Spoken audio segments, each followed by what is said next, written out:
ہم اہل زاویہ کی طرف سے آپ کی خدمت میں سلام پہنچے۔ انسانی زندگی میں بعض اوقات کچھ ایسی چڑ واقع ہو جاتی ہے کسی خاص حالت سے یا کسی خاص انسان سے کہ اس کا کوئی جواز نہیں ہوتا آدمی کے پاس، اور کچھ لوگوں کو کچھ واقعات کے ساتھ بطور خاص چڑ ہو جاتی۔ تو میں ان خاص لوگوں میں سے تھا جس کو اس بات سے بڑی چڑ تھی کہ دروازہ بند کر دو۔ یعنی جب ہم اسکول، بہت دیر کی بات ہے، بہت کئی سال پہلے ہمارے اسکول میں ایک انگریز ہیڈ ماسٹر آیا، وہ جو خاص طور پر لوگوں کی تربیت کے لیے متعین کیا تھا، اسکول ٹیچرز کے لیے بھی اور طالب علموں کے لیے بھی۔ تو وہ ایک بات ہمیشہ کہتا تھا، جب بھی اس کے کمرے میں جاؤ، shut the door behind you, تو پھر پلٹنا پڑتا تھا اور دروازہ بند کرنا پڑتا۔ ہم دیسی آدمی تو دروازہ کھلا چھوڑ دیا تو کھلا چھوڑ دیا، بند کر دیا تو بند کر دیا، قمیض اتار کے چارپائی پہ پھینک دیے تو اس میں خانہ بھی بھرا ہوا کپڑوں سے چارپائی، کوئی لا اینڈ آرڈر کوئی ایسا ہمارے یہاں رواج نہیں تھا۔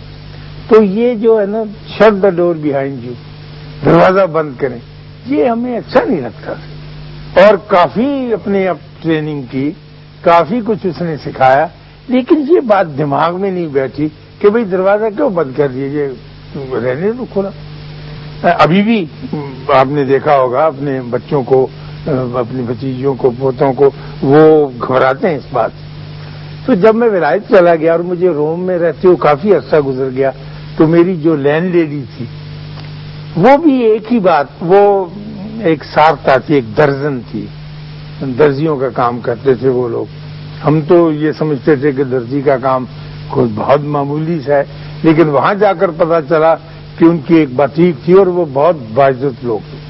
تو میں ان کے گھر میں رہتا تھا، تو وہ جو سارتا تھی، درزن جو تھی، وہ جب بھی میں کبھی داخل ہوا اس نے ہمیشہ کہا کیوں دلا پورتا پھر فورے، دروازہ بند کرنا۔ تو دیکھیے وہ چڑ جو چلی تھی میرے بچپن سے، وہ میرے ساتھ ساتھ ایم اے پاس کرنے کے بعد، یونیورسٹی کا پروفیسر ہو چکنے کے بعد بھی ساتھ ہی چلی آئی۔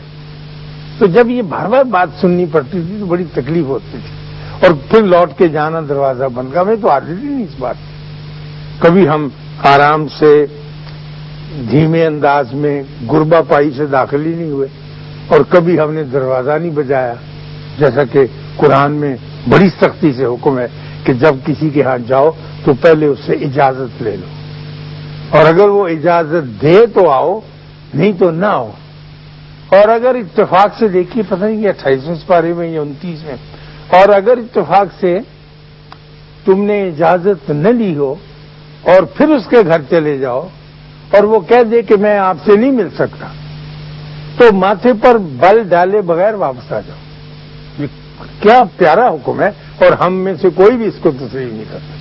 ہم کہتے ہو کیا اندر گھسا بیٹھا ہے، ایسے کہہ رہا ہے کہ میں نہیں مل سکتا، باہر نکل اس کو دیکھیں گے وغیرہ وغیرہ، یہ آتا ہے ہماری اناج طرح کی۔ تو یہ کہنا کہ کیوں دلا پورتا پھر فورے، دروازہ بند کر دیں پلیز، یہ عجیب سی بات لگتی تھی۔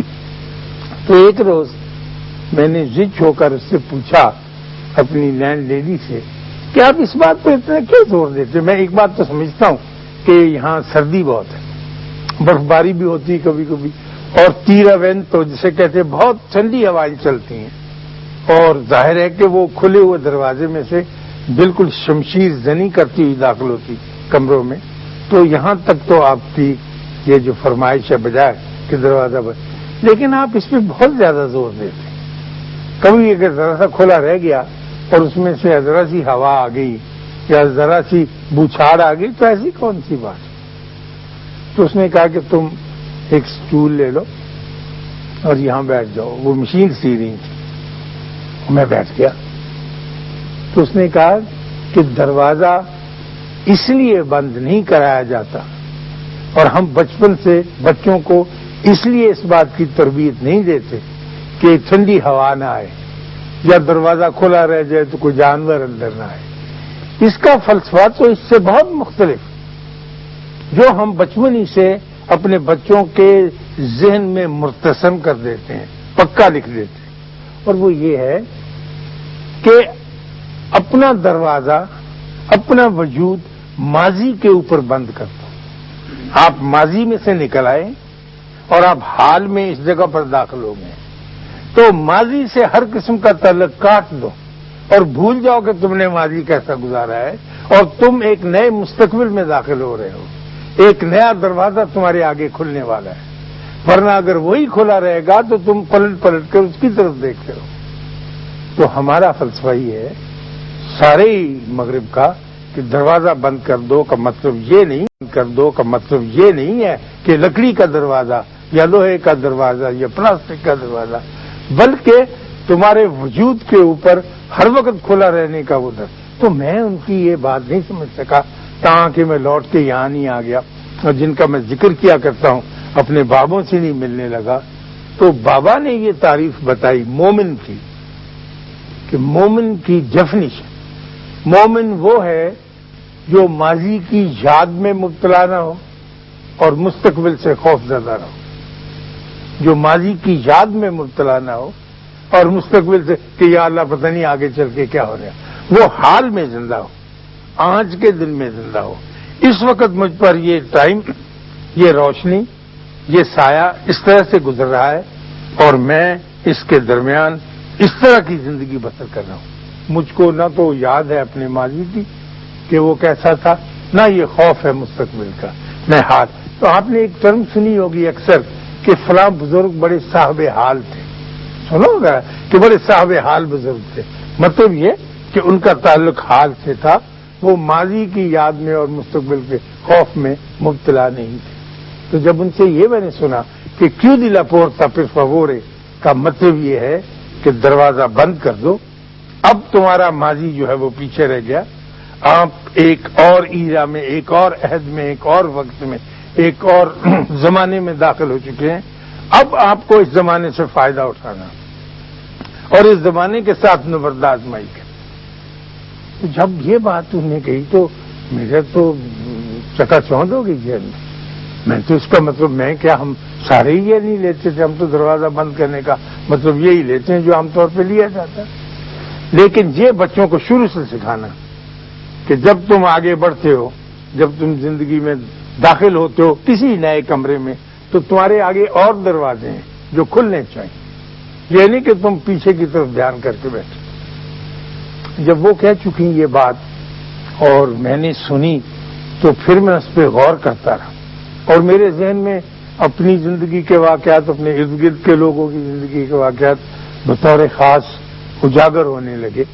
اور میں نے محسوس کرنا شروع کیا کہ ہم لوگوں میں سے بہت سے لوگ آپ نے ایسے دیکھے ہوں گے جو ہر وقت ماضی کی فائل بلکہ ماضی کے البم بغل میں دبائے پھرتے ہیں. اکثر ان کے پاس تصویریں ہوتی ماضی کہ بھائی جان میرے ساتھ یہ ہو گیا جناب، میں چھوٹا ہوتا تھا تو میرے ابا جی مجھے مارتے تھے، ستیلی ماں تھی. وہ نکلتے ہی نہیں اس سے کہ جی آپ اس وقت کیا ہیں، کہنے لگے میں ڈپٹی کمشنر ہوں لاڑکانے کا یہ چکر. لیکن رونا کیا ہے کہ جی میرے ساتھ یہ زمانہ بڑا ظلم کرتا رہا ہے. وہ ہر وقت یہی کہانی سناتے اور وہ آگے نہیں بڑھ سکتے.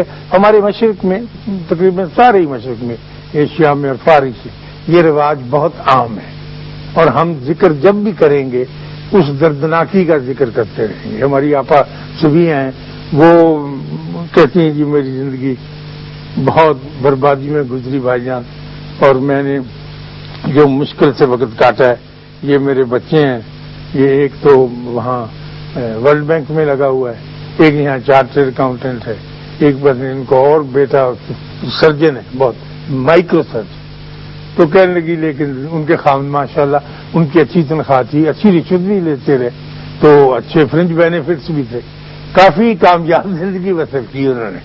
تو اب وہ ہمارے خالو، ہم تو بہن کہتے ہیں ان کو، وہ بھی کہتے ہیں. میں نے کہا جی رشوت لینے، کہنے کہ ہاں بس وہ ہو ہی جاتا ہے، وقت کے تقاضے ایسے ہوتے ہیں. میں نے کہا آدھی رشوت تو آپ سرکاری افسر فرنج بینیفٹس کی لیتے، مثلا آپ کی 18,000 روپے تنخواہ ہوگی تو ایک کار، ایک دوسری کار، 5 نوکر، گھر مفت کا، یہ اللہ کے فضل سے بہت بڑی چیز ہوتی. اس کے علاوہ بھی کہنے کہ نہیں برخوردار، اس کے علاوہ بھی ضرورت پڑتی ہے. لیکن ہم نے بڑا دکھی وقت گزارا ہے، مشکل میں گزارا. ہمارا ماضی بہت دردناک تھا. وہ ماضی کا دروازہ بند ہی نہیں کرتے. ہر وقت کھلا رکھتے ہیں، نہ صرف کھلا رکھتے ہیں خاتون حضرات، وہ اپنے ماضی کو ساتھ اٹھائے پھرتے ہیں۔ میں نے بہت سے ایسے لوگ دیکھے ہوں گے، اور آج کے بعد آپ بھی اگر غور فرمائیں گے تو آپ دیکھیں گے کہ ان کے پاس اپنے ماضی کی رنگین البمیں ہوتی ہیں، ان میں فوٹو لگے ہوئے ہوتے ہیں ماضی کے، اور دکھ درد کی کہانیاں بھری ہوئی ہوتی ہیں۔ اگر وہ دکھ درد کی کہانیاں بند کر دیں اور کسی نہ کسی طور پر تگڑے ہو جائیں اور یہ تہیہ کر لیں کہ اللہ نے اگر ایک دروازہ بند کیا تو اب اور کھولے گا، تو یقیناً کھلتے جائیں گے۔ اگر آپ پلٹ کے بیک ہی دیکھتے رہیں گے اور اس دروازے میں سے جھانک کے وہی پرانی گندی مندی پیش پا افتادہ گری پڑی دانوؤں کے بل گری ہوئی چیزوں کو اکٹھا کرتے رہیں گے، آگے نہیں چل سکیں گے۔ تو یہ مجھے پتہ چلا کہ shut the door behind you کا مطلب وہ نہیں ہے جو میں سمجھتا رہا تھا۔ وہ تو اچھا ہو گیا کہ اتفاق سے میں وہاں چلا گیا، ورنہ ہمارے جو انگریز استاد آئے تھے انہوں نے اس تفصیل کے ساتھ نہیں بتایا تھا۔ تو آپ کو بھی، ہم کو بھی، سب کو بھی یہ کوشش ضرور کرنی چاہیے، اور ہمارے بابے جن کا میں اکثر ذکر کرتا ہوں اور بار بار کرتا ہوں اور کرتا رہوں گا، ان کے ڈیروں پہ آپ جا کر دیکھیں، وہ ماضی کی بات نہیں کرنے دیتے۔ وہ کہتے ہیں کہ بسم اللہ آپ یہاں آ گئے ہیں، یہ نئی زندگی شروع ہو رہی ہے، آپ بالکل روشن ہو جائیے، چمک جائیے، یہ رحمتوں والے باغ ہے، برکتوں ہمارے جیسے نالائق بری حیثیت رکھنے والے آدمی ان کی خدمت حاضر ہوتے ہیں اور وہ نعرہ مار کے کہتے واہ واہ رونق ہو گئی ہمارے میلے کی، ہمارے ڈیرے کی، کہ آپ جیسے آدمی آگے، اس لیے کہ آپ کے ساتھ مستقبل بندھا ہوا ہے، آپ نے تو آگے کی طرف چلنا ہے اور سارا سہارا اس سے ملنا ہے۔ اب آپ دیکھیے ہمارے اوپر مشکل وقت ہے، لیکن سارے ہی اپنے اپنے انداز میں مستقبل سے خوفزدہ ہوئے کہ جی پتہ نہیں کیا ہوگا اور کیسا ہوگا۔ کیوں کیا ہوگا؟ ہم کوئی ایسے گرے پڑے ہیں، ہم کوئی ایسے مرے ہوئے ہیں، ہمارا پچھلا دروازہ تو بند ہے، اب تو ہم آگے کی طرف چلیں گے اور تو ہمارے پاس کوئی رستہ ہے ہی نہیں، اور ہم کبھی بھی مایوس نہیں ہوں گے، اس لیے کہ اللہ نے بھی حکم دے دیا کہ مایوس نہیں ہونا۔ حالات مشکل ہوں گے، تکلیفیں آئیں گی، بہت چیخیں نکلیں گی، بہت تکلیفیں ہر طرح کی آئیں گی، لیکن ہم مایوس نہیں ہوتے ہیں، اس لیے کہ ہمارے اللہ کا حکم ہے اور ہمارے نبی کے ذریعے یہ فرمان دیا گیا ہے کہ لا تقنطوا من رحمت اللہ، اللہ کی رحمت سے انکار۔ اور بعض اوقات یہ پتہ نہیں چلتا کہ اللہ کی رحمت کے کیا کیا روپ ہوتے ہیں۔ آدمی تو یہ سمجھتا ہے نا کہ میرے ساتھ یہ زیادتی ہو گئی، میں خدا نہ ڈیموٹ ہو گیا، لیکن اس ڈیموٹ ہونے میں کیا راز ہے وہ نہیں سمجھ سکتا۔ تو اس راز کو پکڑنے کے لیے ایک ڈائریکٹ کنیکشن اللہ کے ساتھ ہونا چاہیے، اور اس سے پوچھے کہ سر یہ میرے ساتھ ڈیموشن میرے ساتھ کیا ہے، پھر آپ کو پتہ چل جائے گا کہ کیوں۔ لیکن ہمیں اتنا وقت نہیں ملتا، پریشانی میں اتنا گم ہو جاتے ہیں، کبھی بھی یہ ہماری بڑی بدقسمتی ہے۔ بازاروں میں جانے کے لیے وقت مل جاتا ہے، تفریح کے لیے وقت ملتا ہے، دوستوں سے بات کرنے کی، اپنے ساتھ بیٹھنے کے لیے کوئی وقت نہیں ملتا۔ آپ یقین، میں آپ سے پوچھتا نہیں، میں بیچ بیچ میں شامل ہوں، میں اگر اپنی ذات سے پوچھوں کہ اے اشفاق احمد صاحب آپ کو اپنے ساتھ بیٹھنے کا کتنا وقت ملتا ہے؟ آپ نے کبھی اپنا احتساب کیسے کیا؟ دوسروں کا احتساب تو ہم روز کر دیتے ہیں، اخباروں میں، کالموں میں، ایڈیٹوریلز کے اندر۔ میرا بھی تو ایک وجود ہے، میری بھی تو ایک شخصیت ہے، میں بھی تو یہ چاہوں گا کہ میں اپنے آپ سے پوچھوں کہ ایسا کیوں ہو گیا، اور اگر ایسا ہو گیا تو پھر خفیہ طور پر مجھے اس کا کوئی اعلان نہیں کرنا ہے، خفیہ طور پر اس کے لیے اللہ کی بڑی مہربانی ہے، اس نے ایک راستہ رکھا ہوا ہے توبہ کا۔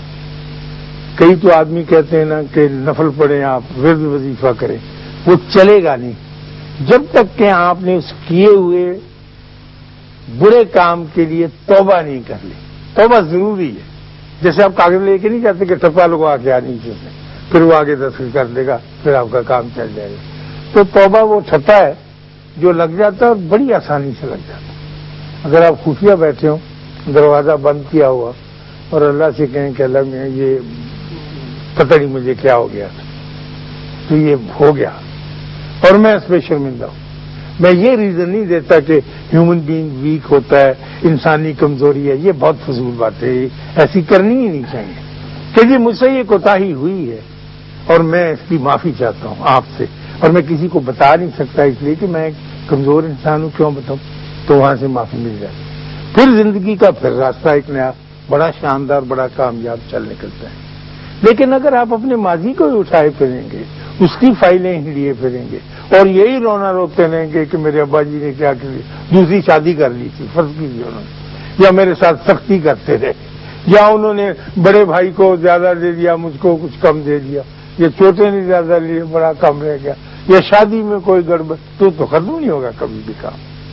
پھر تو آپ وہیں کھڑے رہ جائیں گے دہلیز کے اوپر، نہ دروازہ کھولنے دیں گے نہ بند کرنے دیں گے، جگہ میں پھنسے ہوئے رہیں گے. لیکن آپ کو تو shut the door behind you کر کے زندگی کو آگے، آپ اس کو تجربہ کر کے دیکھیے ایک مرتبہ کہ آپ نے اس بات کے سن چکنے کے بعد، جو میری نہیں ہے، میری لینڈ لیڈی میری درجن کی بات ہے جو بہت اعلیٰ درجے کی سرائی کرتی تھی اور ان کا بڑا نام تھا روم میں، ان کی بات پہ عمل کرتے ہوئے آپ دیکھیں کہ میں نے اس کو بھلایا اور رونا چھوڑا اور ہر ایک کے پاس جا کر رحم کی اور عاجزی کی بھیک مانگنی ترک کی. اکثر آدمی بھیک ہی مانگتا ہے، جی میرے ساتھ اس نے کہا غلام محمد یار نور محمد سلیم تیرے ساتھ بڑی زیادتی، اتنا ہی کہہ سکتے ہیں. اس سے آپ کو ملے گا تو کچھ نہیں، صرف 2 لفظ ہیں جو آپ اس سے حاصل کر لیں گے اور سمجھیں گے کہ جناب میں نے بہت کچھ سر کر لیا. کلا آپ کا بدستور موجود رہے گا جسے سر کرنا ہے. تو اگر آپ کبھی بھی اتنی تقویت کہیں سے حاصل کر لیں کہ آپ بیٹھ جائیں اور تہیہ کر لیں کہ یہ ساری مشکلات، یہ سارے بل، یہ ساری یوٹیلٹی کے جو اتنے خوفناک، یہ تو آتے ہی رہیں گے اور یہ تکلیف ساتھ ہے ہی ہے، اور بچے بھی بیمار ہوں گے، بیوی بھی بیمار ہوگی، آمد کی بھی تکلیف ہوگی، جسمانی عارضے بھی آئیں گے اور روحانی بھی اور نفسیاتی بھی. ان سب کے ہوتے ہوئے میں اتنا سا وقت نکال کے، جو اکثر کہا کرتا ہوں کہ مغرب کا وقت بڑا بہتر ہوتا ہے، یوں تو سارا ہی وقت اللہ کے ہے، لیکن اس وقت ذرا آدمی آسانی کے ساتھ 2 وقت ملتے ہیں نا تو ذرا بہت آسانیاں ہو جاتی. اس وقت بیٹھ کے ضرور اپنی ذات کے ساتھ کچھ گفتگو، اور جب وہ گفتگو ہو چکے تو خفیہ طور پر دروازہ اندر سے چٹکنی لگی ہوئی ہے، آپ پھر وہی گفتگو اپنے اللہ سے کسی بھی زبان میں. آپ حیران ہوں گے، اللہ ساری زبانیں سمجھتا ہے. انگریزی میں بات کریں، اللہ بہت اچھی طرح سے انگریزی جانتا ہے، اردو، پنجابی، سندھی، کسی میں بھی بات کر لیں، آپ ان سے بات کریں اور آپ کا اس کے ساتھ رابطہ یقیناً قائم ہے اور تقویت آدمی پکڑتا چلے جائے. بجائے اس کے کہ آپ مجھ سے آگے پوچھیں اشفاق صاحب ہمیں کو بابا بتائیں، ہم جا کے اس کا ٹینٹوا دعائیں بابے کا کہ میرا کام کر کے دو، ایسے نہیں، آپ خود بابا ہیں. میں بار بار آپ کو یقین دلاتا ہوں، آپ نے اپنی طاقت کو جانا ہی نہیں، پہچانا ہی نہیں. وہ ہمارے یوگی کہا کرتے ہیں کہ ہاتھی کی طاقت جو ہے وہ سارے جانوروں سے زیادہ ہے، لیکن چونکہ اس کی آنکھیں چھوٹی ہوتی ہیں اس نے اپنے وجود کو پہچانا ہی نہیں. ہاتھی جانتا ہی نہیں میں کتنا بڑا ہوں، چھوٹی چھوٹی آنکھیں ہوتی ہیں. تو اس طرح سے ہم سب کی آنکھیں بھی اپنے اعتبار سے چھوٹی ہیں اور ہم نے اپنی طاقت کو، اپنی صلاحیت کو جانا. اللہ میاں نے تو انسان کو بہت عرفہ اور اعلیٰ بنا کر اور مسجود ملائک یعنی فرشتوں کو سجدہ کرنے کے لیے آرڈر دے دیا. پھر یہ بات تو یاد رکھنے کی ہے کہ اب جتنی بھی مخلوق نے انسان کو سجدہ کیا تھا وہ اب تک انسان کے ساتھ ویسا ہی نباہ کر رہی ہے. یعنی شجر، حجر، نباتات، جمادات، فرشتے وہ انسان کا احترام کر رہے، انسان سے احترام نہیں ہو پا رہا. آپ کو پتا ہے کہ یہ جو درختوں نے انسان کو سجدہ کیا، پتھروں نے کیا، بہتی ہوئی ندیوں نے کیا. اس وقت میں بار بار کہا کرتا ہوں کہ اب جب ہم یہاں بیٹھے ہیں تو اس وقت کروڑوں ٹن برف جو ہے ہمارے پہاڑ کیٹو کے اوپر پڑی ہوئی، وہ اس وقت آواز پکار کے سورج کی منتیں کر رہی ہے کہ ذرا ادھر کرنے زیادہ ڈالنا، پانی ہے نہیں جناب میں بالکل سوکھ گیا، تو میں نے پانی پہنچانا ہے اور نو انسان کو پینے کے لیے پانی چاہیے. اپنا آپ پگھلاتی ہے برف، تڑپتی ہوئی آتی ہے اور آپ کو پانی دے کے جاتی. سوئی گیس جو بالکل ڈیڈ چیز ہے زمین کے اندر موجود ہے، صبح کے وقت سوئی گیس اگر آپ غور سے اس کی آواز سنیں اور آپ یہاں تک پہنچ جائیں کہ آپ کو یہ آوازیں آنے لگیں تو چیخے مار مار کر کہہ رہی ہوتی ہے نیچے والی سوئی گیس سے نکڑیو چھتی کرو، گیس کو کہتی باہر نکلو، جلدی کرو، تم تو ابھی ہار سنگار کر رہی ہو، بچوں نے اسکول جانا ہے، ناشتہ دینا ہے، لوگوں نے دفتر جانا ہے، چلو اپنا آپ قربان کرو ناشتہ۔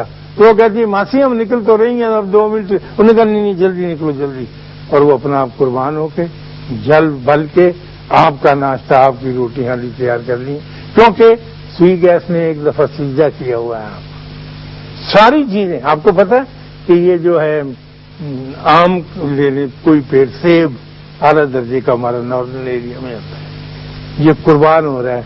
آج تک کسی انور رٹول نے یا کسی سمر بہشت درخت نے اپنا آم چوب کے نہیں دیکھا، خود بھی تو کھا سکتے، دیکھو نا ہم جیسے انسان اب خود کرتے ہیں، اپنا لکو کے رکھتے ہیں، ہر چیز چھپا کے رکھتے ہیں۔ وہ درخت یہی پکار پکار کہتا ہے کہ جی ادھر سے میرا پھل اتارو جی، یہ بلوچستان ضرور بھیجنا، وہ لوگوں کو آم کم ملتا ہے، سارا کچھ ہی اپنا قربان کیے چلا جاتا، صرف اس وجہ سے کہ اس کا رابطہ اپنے اللہ کے ساتھ، اور وہ خوش ہے۔ اور آج تک کسی درخت نے یہ نہیں کہا کہ ہماری بھی کوئی زندگی ہے جی، جب سے گڑے ہوئے ہیں وہیں کھڑے ہیں، نہ کبھی اکاڑے گئے، نہ ہم نے دیکھا ملتان سے آگے نکلے ہی نہیں، یہ تو فضول زندگی ہے۔ میرا پوتا کہتا ہے دادا بہت ممکن ہے کہ وہ بیچارہ ہماری طرح سے روتا ہو، اخبار چونکہ نہیں چھاپتا تو اخبار پریشان ہوتا ہوگا درخت۔ میں نے کہا نہیں پریشان نہیں ہوتا، وہ خوش ہے، ہوا میں جھومتا ہے۔ کہنے کہ آپ کو کیسے پتا خوش ہے؟ میں کہا وہ خوش اس لیے کہ ہم کو پھل دیتا ہے، جو ناراض ہوگا وہ پھل نہیں دے گا۔ تو میں اگر اپنے گریبان میں منہ ڈال کے دیکھوں، میں جو چھواکے میں دوں تو میں پھل نہیں دے سکی۔ میرے سارے دوست، ساری مخلوق، سارے آدمی میرے قریب سے گزر جاتے ہیں، نہ میں انور رٹول بن سکا، نہ سمر بھشت بن سکا، نہ میں سوئی گیس بن سکا، نہ میں بہتا ہوا پانی بن سکا، یہ ساری چیزیں دیتی چلی جاتی۔ اللہ آپ کو آسانیاں عطا فرمائے اور آسانیاں تقسیم کرنے کا شرف عطا فرمائے۔ اللہ حافظ۔